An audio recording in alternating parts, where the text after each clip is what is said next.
How to break down a number into its prime factors. Let's break 70 into its prime factors. First, we'll place 70 on this table. Then we'll divide 70 by prime numbers starting from 2. 70 divided by 2 will get 35. 35 is indivisible by 2, so we'll move over to the next prime number, which is 5. 35 divided by 5 gives us 7. 7 is indivisible by 5, so we'll use the next prime number, which is 7. 7 divided by 7, of course we'll get 1.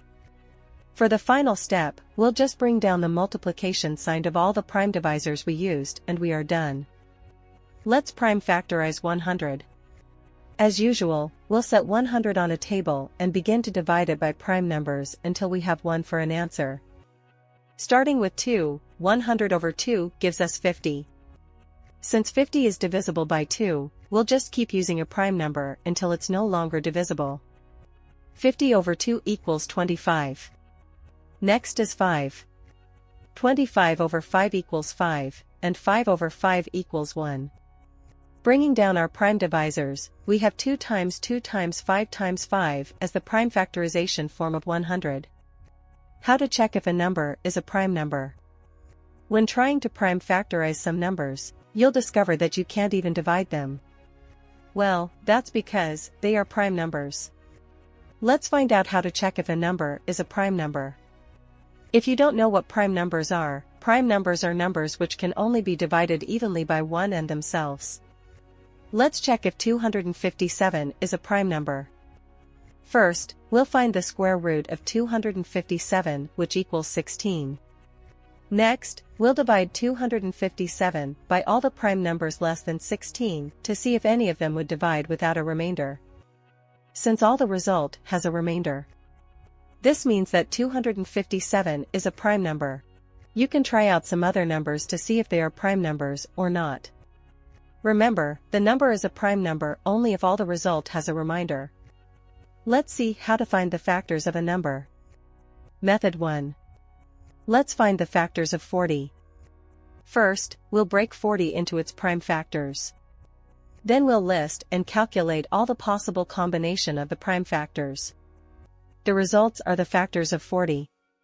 Let's check if the factors are complete. To do this, we'll write the index form for the prime factors of 40, which is 2 to the power 3, times 5 to the power 1. Then we'll add 1 to each power of the prime factors and then multiply. From the result, 40 has 8 factors. This is correct. Method 2. We're going to pair up the prime factors in twos. Starting with 1 and 40, we're going to continue pairing up the factors by incrementing the smaller factors and decrementing the larger factors. Each expression equals 40. Let's find the factors of 100. First, we'll find out how many factors 100 has. Our result is 9. So keep that in mind. Then we'll repeat method 2. Take note of the colors. These are the factors of 100, they are 9 in number. Finding the factors of an algebra is just the same steps. Find out the total number of factors just to be sure. Pair up the prime factors by incrementing the smaller factors and decrementing the larger factors. These are the factors of 35y squared. Now that we know how to find the factors of a number, let's see how we can identify the highest common factor between two numbers, because many numbers share the same factors with each other.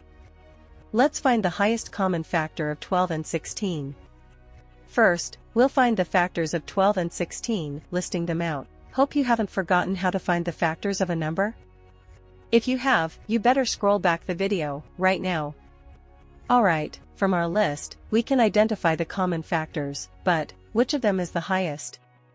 Of course it's 4. 4 is the HCF of 12 and 16. What about 24 and 30? Using the same algorithm. List out the factors. Identify the common factors. Then identify the highest common factor. And boom!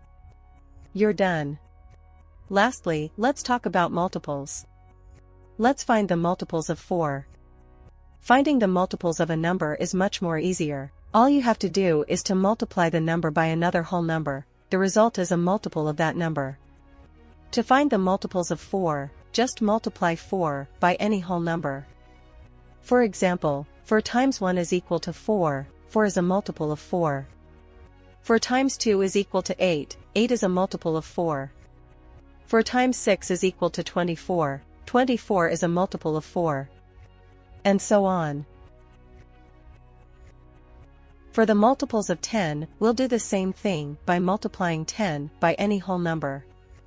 10 times 1 is equal to 10. 10 is a multiple of 10. 10 times 2 is equal to 20. 20 is a multiple of 10. 10 times 30 is equal to 300. 300 is another multiple of 10.